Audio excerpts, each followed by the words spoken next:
Hello বন্ধুরা, আপনারা আমার আগের গল্পের প্রথম পর্ব শুনেছিলেন, যেখানে বলা হয়েছিল আমার মায়ের মৃত্যুর পরে আমার ফুপি আমাদের বাড়িতে এসেছিলেন। এরপর তিনি বাবার অসহায়ত্ব দেখে আমাকে বাবার সঙ্গে বিয়ে করতে বলেছিলেন। এখন গল্পটি এখান থেকে এগিয়ে চলবে। যারা দেখেননি, প্রথম পর্বের ভিডিওর লিংক নিচে ডেসক্রিপশন বক্সে পেয়ে যাবেন। আমি বললাম, না, এমনটা নয়। ছোটবেলা থেকেই আমি ভাবতাম বড় হয়ে এমন একজন জীবনসঙ্গী চাই যিনি বাবার মতোই হবেন। কিন্তু ভাগ্যের কি খেলা, আপনাকে আমার জীবনসঙ্গী হিসেবে পেয়েছি। আমি আপনাকে খুব ভালোবাসি বাবা। আমি চেষ্টা করব আপনাকে সবসময় সুখী রাখতে। বাবা শান্ত স্বরে বললেন, তোমার কথা ঠিকই আছে। আমি তোমার বাবা হলেও এখন থেকে আমাদের সম্পর্ক এক নতুন রূপ নেবে। কিছুদিন আগে পর্যন্ত যাকে বাবা বলে দেখেছি, তার ভূমিকা আমার জীবনে এখন বদলে যাচ্ছে। আমি ভেবেছিলাম তাকে বাবা বলেই ডাকব, কিন্তু আমাদের সম্পর্ক ধীরে ধীরে অন্য রূপ নিতে শুরু করেছে। আমি লাজুকভাবে বললাম, আমি চেষ্টা করব। তার মুখে আনন্দের ঝিলিক ফুটে উঠল। তিনি আমার মুখ তুলে বললেন, এবার নিজের মনে একটা বিষয় স্থির করে নাও। আমি এখন থেকে চাই তুমি আমাকে এমনভাবে ডাকো যেমন তোমার মা আমাকে ডাকতেন। আমি লজ্জা পেয়ে মৃদু হেসে বললাম, আমি চেষ্টা করব। আমার চোখে ধীরে ধীরে তার প্রতি এক নতুন দৃষ্টিভঙ্গি স্পষ্ট হচ্ছিল। আমাদের সম্পর্ক আর বাবা মায়ের মধ্যে সীমাবদ্ধ থাকল না।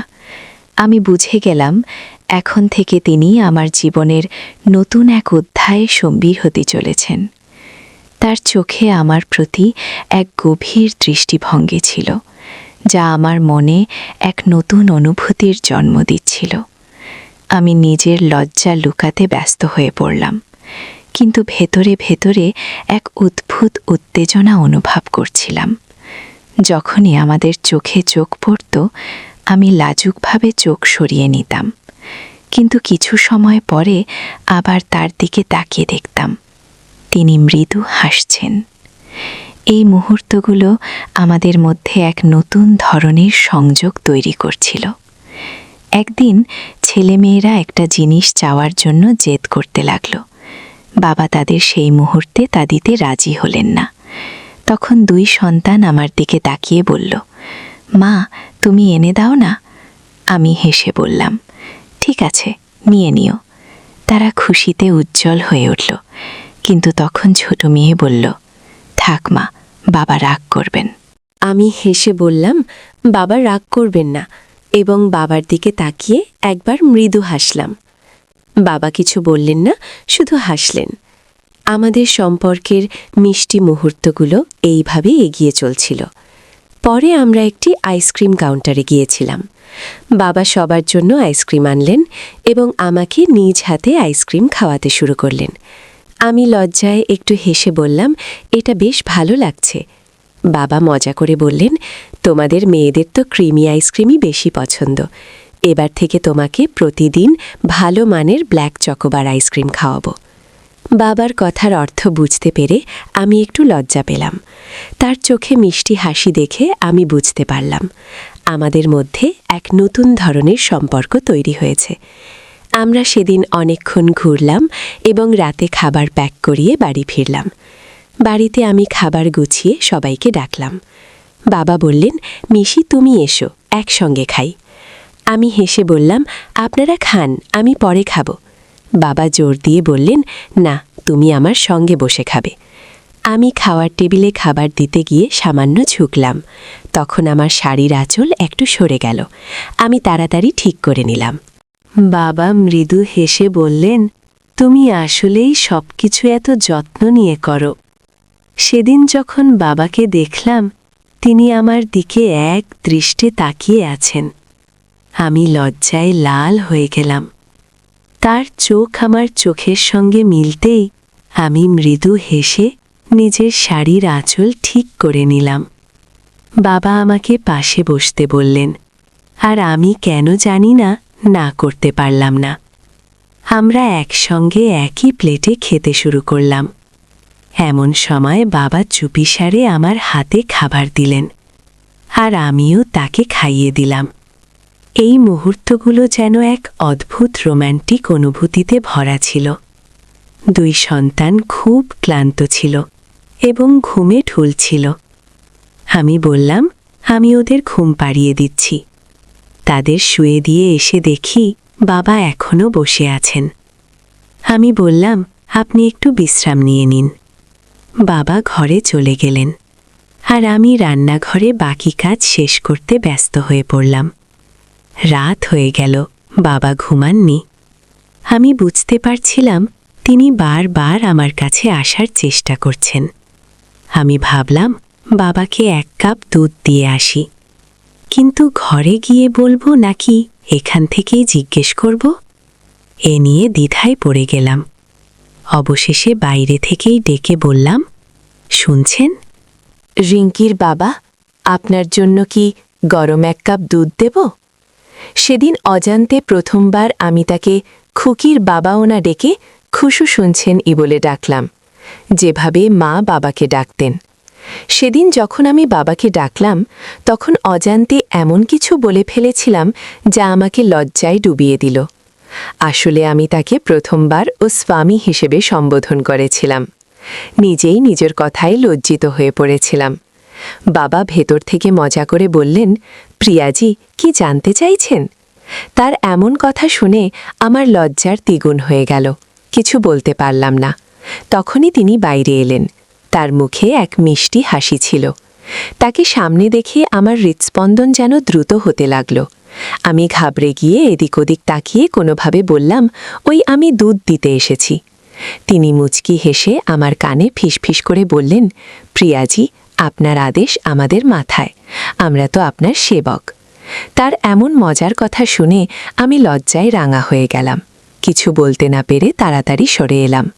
কিন্তু তার সেই কথাগুলো বারবার মনে পড়ছিল, আর আমি লজ্জায় আর আনন্দে মুচকি হাসছিলাম। আমি রান্নাঘরে গিয়ে 1 গ্লাস দুধ গরম করে তাকে দিলাম। তিনি বললেন, মনে হচ্ছে তুমি এতে চিনি দাওনি।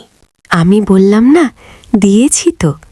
তিনি গ্লাসটা আমার দিকে বাড়িয়ে বললেন, তাহলে নিজেই একবার চেখে দেখো। আমি একটু চেখে দেখে বললাম, চিনি তো ঠিকই আছে। তখন তিনি মুচকি হেসে বললেন, তোমার খাওয়ার পরেই এটা মিষ্টি হয়ে গেছে। তার এমন মজার কথা শুনে আমি এত লজ্জা পেলাম যে তাড়াতাড়ি নিজের ঘরে চলে এলাম। তার কথা মনে পড়তেই আবার মুচকি হাসি ফুটে উঠল। বাবা এতটা মজার হতে পারেন তা আগে কখনো কল্পনা করিনি। ঠিক তখনই ফুপির ফোন এলো। আমি ফোন তুলে গল্প করতে লাগলাম। গল্পের মাঝখানে ফুপি জিজ্ঞেস করলেন, ভাবি সব ঠিকঠাক তো? সেদিন আমি বাইরে গিয়ে ফুপির সঙ্গে কথা বলতে শুরু করলাম। তিনি আমাকে জিজ্ঞেস করলেন, ভাবি, রিঙ্কি তো বেশ জেদ ধরেছিল, কোথায় নিয়ে গেলেন?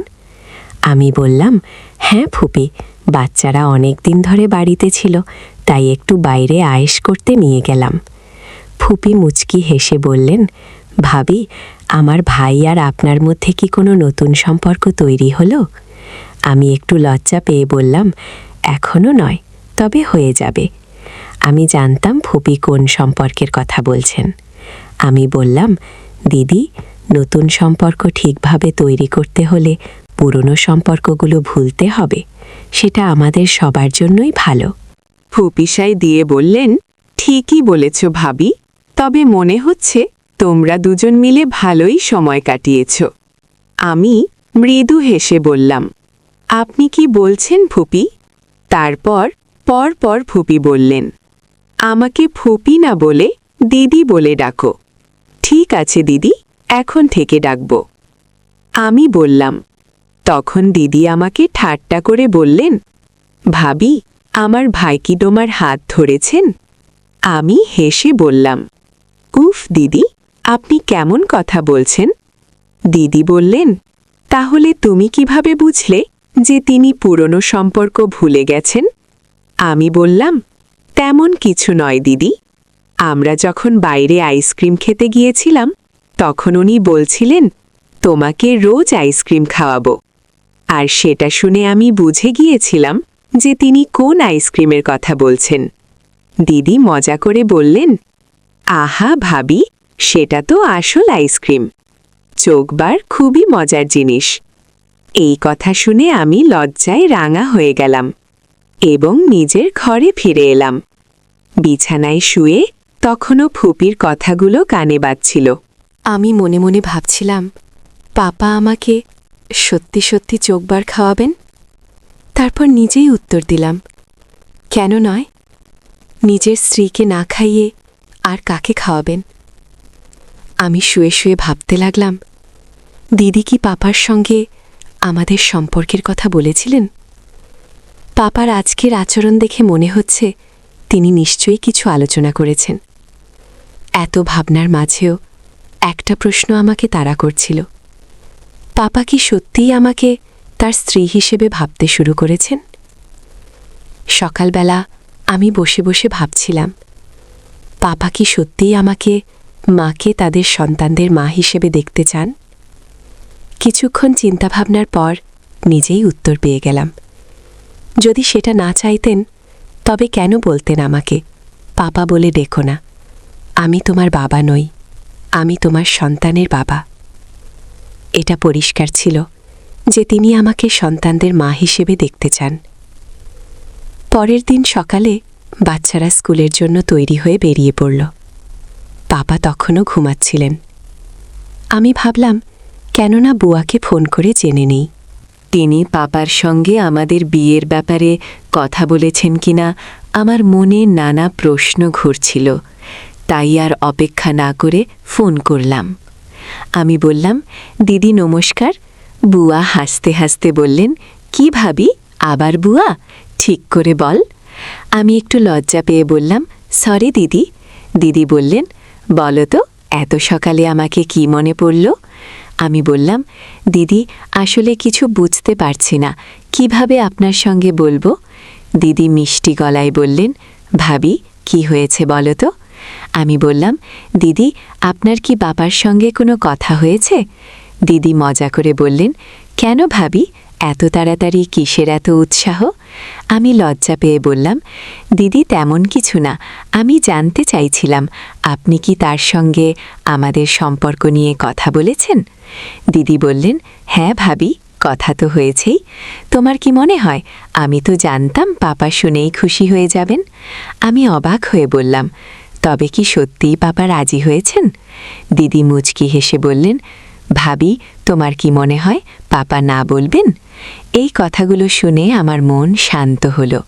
মনে মনে ভাবলাম, পাপা সত্যিই খুশি, হয়তো এটাই আমাদের নতুন জীবনের শুরু। দিদি বললেন, ভাবি এটা তো সম্ভবই নয় যে কেউ আমার ভাবির এই সম্পর্ককে প্রত্যাখ্যান করবে। আরে ভাবি, দাদা তো এত খুশি যে তা ভাষায় বোঝানো যাবে না। আর শোনো ভাবি, তোমাকে একটা কথা বলি, দাদা নিজেই আমাকে বলেছিল তোমার সঙ্গে কথা বলতে। বারবার আমাকে জিজ্ঞাসা করছিল, সত্যি করে বলো তো প্রিয়া, কি এই সম্পর্কে রাজি আছে? দিদি কথা শুনে আমি ভীষণ লজ্জা পেলাম। মনে হলো পাপা আমাকে তার জীবনসঙ্গী বানানোর জন্য এতটাই উদ্গ্রীব। এমন সময় পাপার গলা শুনে আমি বললাম, দিদি পরে কথা বলবো, এবং ফোনটি রেখে দিলাম। আমি তখন রান্নাঘরে ছিলাম। হঠাৎ পাপা এসে পিছনে দাঁড়ালেন। তিনি বললেন, প্রিয়া বলো তো, আমি কি তোমার একটু সাহায্য করতে পারি? আমি লজ্জায় কিছু বলতেই পারছিলাম না, শুধু বললাম, আমি করতে পারবো, আপনি যান। পাপা হেসে বললেন, তাড়াতাড়ি তৈরি হয়ে নাও, আমরা বাইরে কোথাও ঘুরতে যাব। এটা বলেই তিনি চলে গেলেন। তার চলে যাওয়ার পর আমি একটু স্বস্তি পেলাম। আমার মনে হচ্ছিল এখন আর বেশি দিন নেই যখন আমার ঘরের ঠিকানা পাপার ঘরে বদলে যাবে। আমি যখন তৈরি হয়ে বাইরে বেরোলাম তখন দেখি পাপার কাছে কারো ফোন এসেছে। সেই ফোন পেয়ে তাকে অন্য কোথাও কাজে যেতে হলো।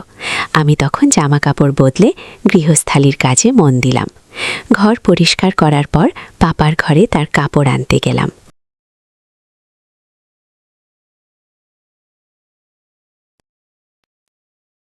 বিকেলে দরজার ঘণ্টা বাজল।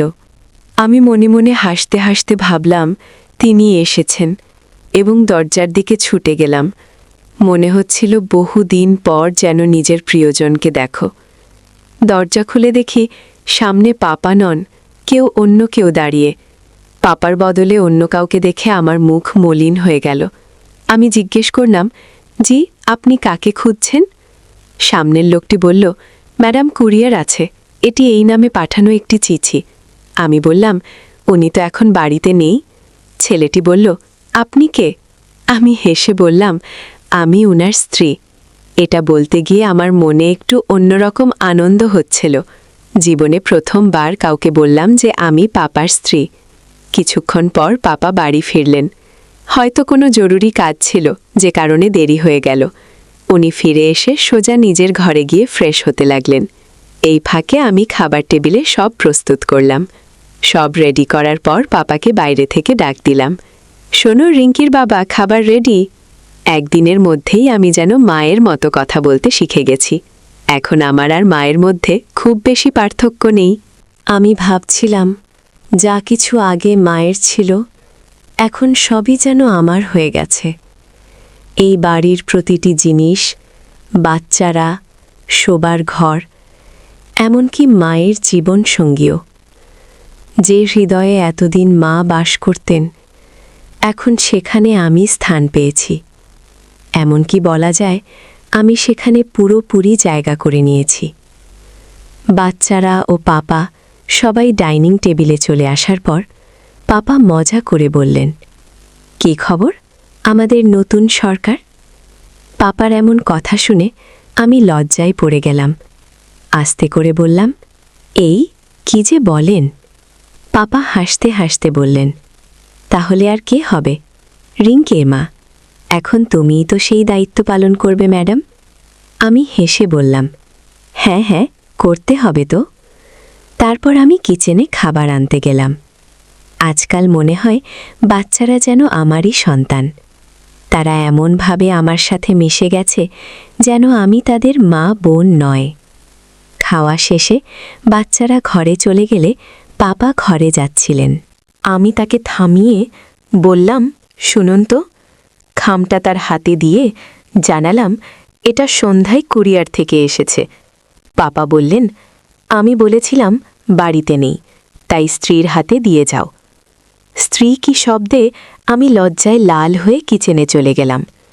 কিছুক্ষণ পর পাপা এসে বললেন, প্রিয়া, তোমার দিদির ফোন এসেছে। ফোন নিয়ে ঘরে গিয়ে দিদির সঙ্গে কথা শুরু করলাম। দিদি বলল, ভাবি নমস্কার। আমি হাসি দিয়ে বললাম, নমস্কার দিদি। দিদি মজা করে বলল, তোমার বিয়ে হলে তোমার পাপা খুশি। তিনি বললেন, নতুন ভাবির রান্না আর যত্নি দারুণ হবে। এই কথায় আমি হেসে ফেললাম। দিদি জানালো, তার বাচ্চারা জানে তাদের নতুন মা আমি। দিদির বয়স ৩-২, তার ২টি সন্তান রয়েছে। বাচ্চারা আমাদের মতোই। আমাদের ছাড়া তাদের তেমন কোনো অন্য আত্মীয়া নেই। আমরা তাদের জন্য সব কিছু, আর তারা আমাদের জন্য।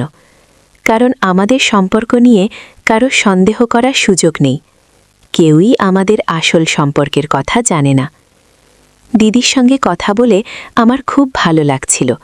এক ধরনের ঘনিষ্ঠতার অনুভূতি হচ্ছিল। তখনই দিদি জিজ্ঞেস করল, তুমি এখন রাতেবেলা কি করছো? আমি হেসে বললাম, আমি বাসন মাজছি। এ কথা শুনে দিদি একটু রাগ করে বলল, তুমি এসব কেন করছো?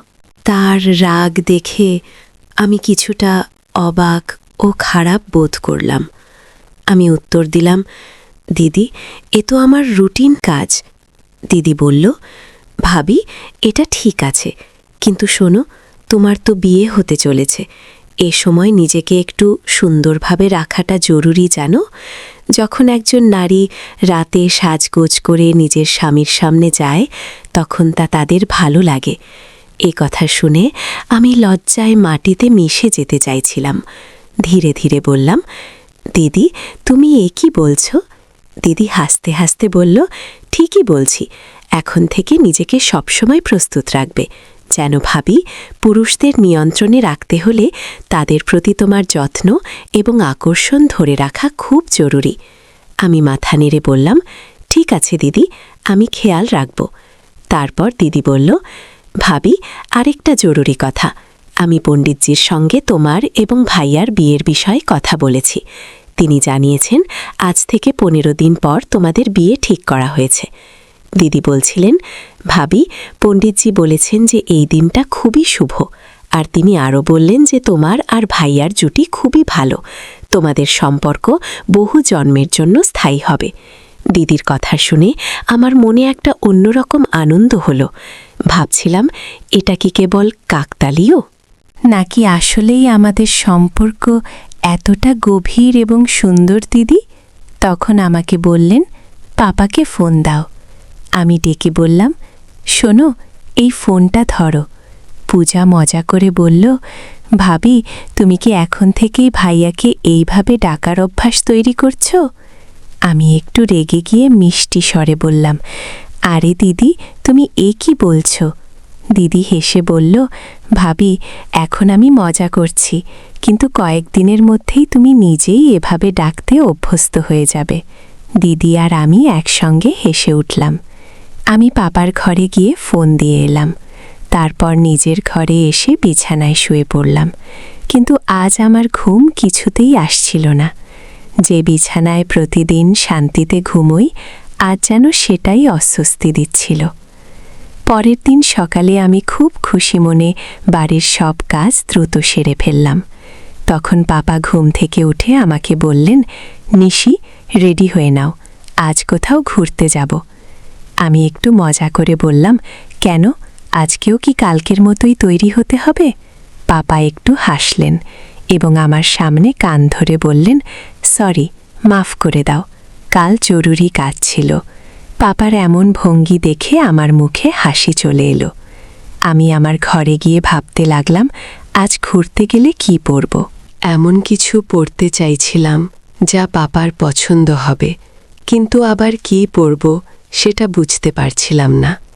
ঠিক তখনই পাপা আমার ঘরে এলেন এবং বললেন, তুমি এখনো তৈরি হলে না? আমি বললাম, দেখো তো, কিছুই বুঝতে পারছি না, কি পরব, তুমি বলো না কি পরব। পাপা মায়ের ওয়ার্ড্রোব থেকে একটি সুন্দর কালো শাড়ি বের করলেন এবং আমার দিকে এগিয়ে দিয়ে বললেন, এইটা পরো। পাপা বললেন, এই শাড়িটা পরো, তোমার উপর দারুণ মানাবে। আমি পাপার হাত থেকে শাড়িটা নিয়ে তাড়াতাড়ি তৈরি হতে শুরু করলাম। সেদিন মায়ের কালো রঙের সুন্দর শাড়ি এবং তার সাথে মানানসই ব্লাউজ পরেছিলাম। শাড়ির সঙ্গে মিলিয়ে চুড়ি, কানের দুল এবং একটি লাল টিপ পরেছিলাম। সাজগোজের পর মনে হচ্ছিল আজ যেন আমার চেয়ে বয়স এসে বড় দেখাচ্ছে। পরে পাপা এসে গেলেন। আমি আস্তে করে জিজ্ঞেস করলাম, আপনি এসে গেছেন? পাপা হেসে উত্তর দিলেন, আর কিছু না বলে শুধু মৃদু হাসলেন। তার হাতে একটি ছোট বাক্স ছিল। তিনি বাক্সটা আমার দিকে এগিয়ে দিয়ে বললেন, নিশি, এটা তোমার জন্য উপহার।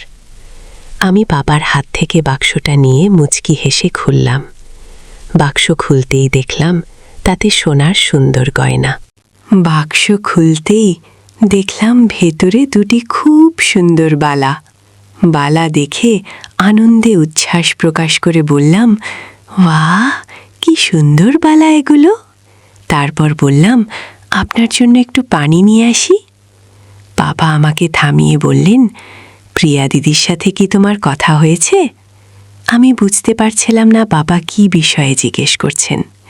তবুও জিজ্ঞাসা করলাম, কোন বিষয়ে বাবা?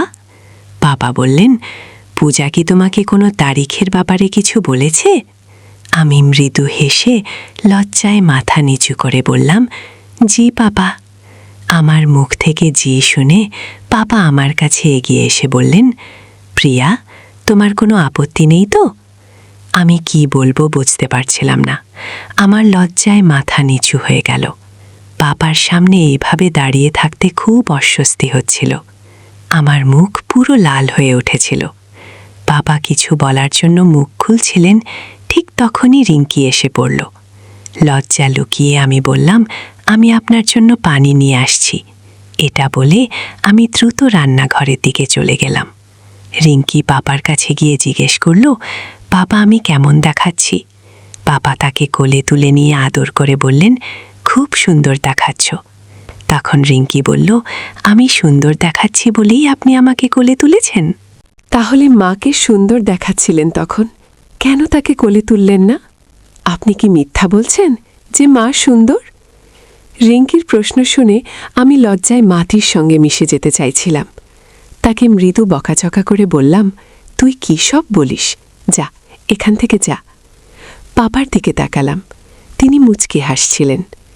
আমি আর তার চোখের দিকে তাকাতে পারছিলাম না।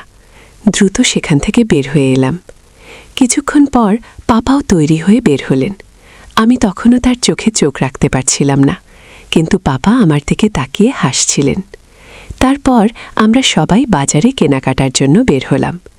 আজ পাপার সঙ্গে বের হতে এক অদ্ভুত অনুভূতি হচ্ছিল। আজ শপিংয়ে যাওয়ার সময় মনে হচ্ছিল যেন পাপার সঙ্গে নয়, আমার নিজের স্বামী আর সন্তানদের সঙ্গে যাচ্ছি। আমরা একটি মলে গিয়েছিলাম, যেখানে পাপা আমার জন্য শাড়ি বেছে দিলেন এবং বিয়ের একটি সুন্দর পোশাকও পছন্দ করলেন।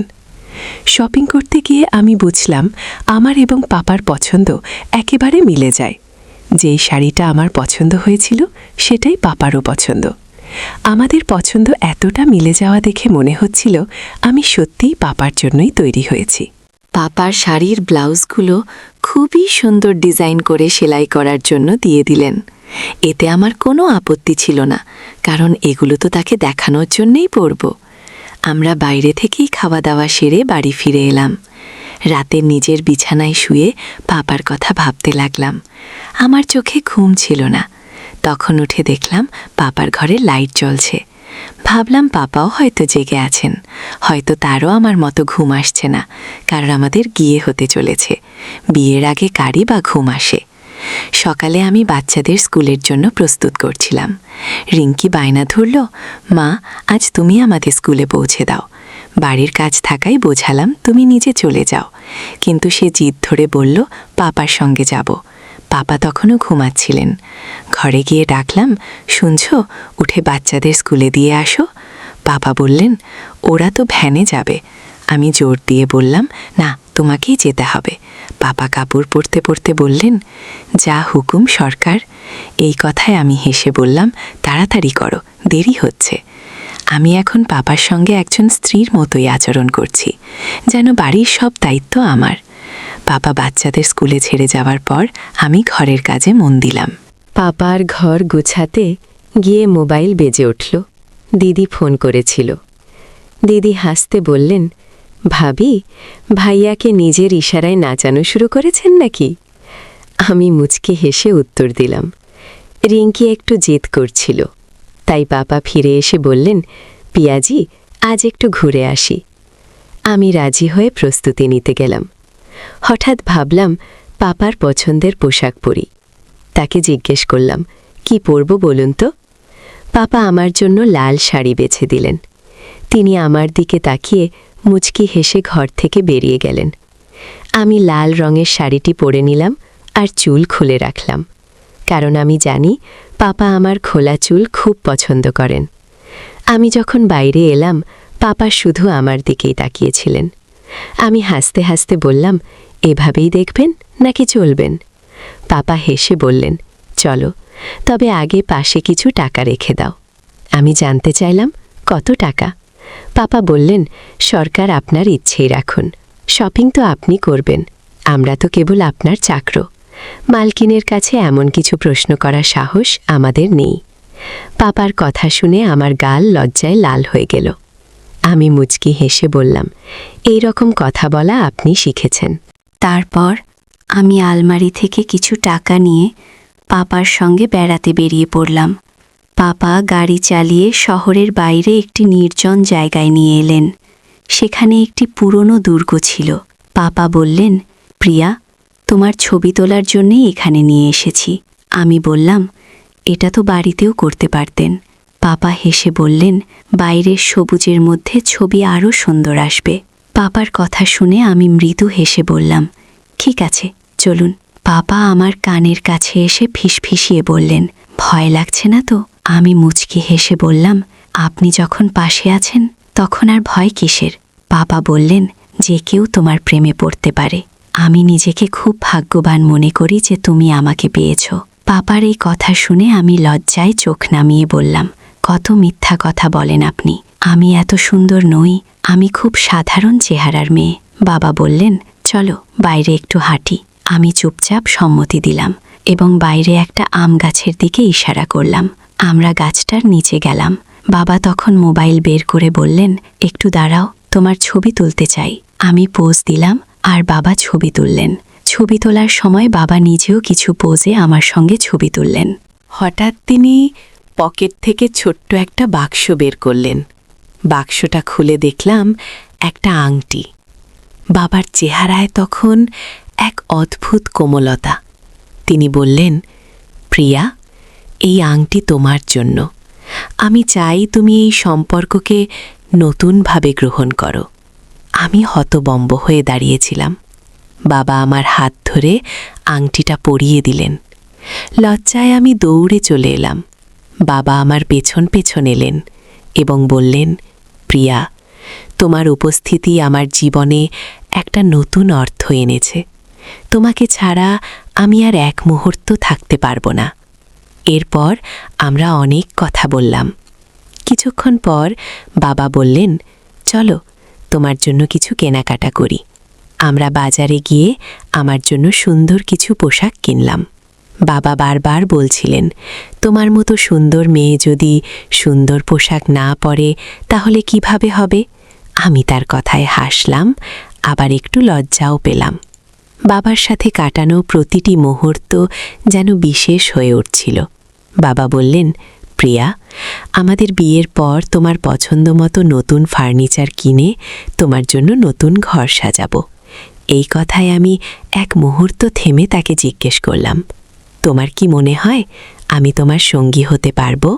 মনে হচ্ছিল আমাদের জীবনে এক নতুন অধ্যায় শুরু হতে চলেছে।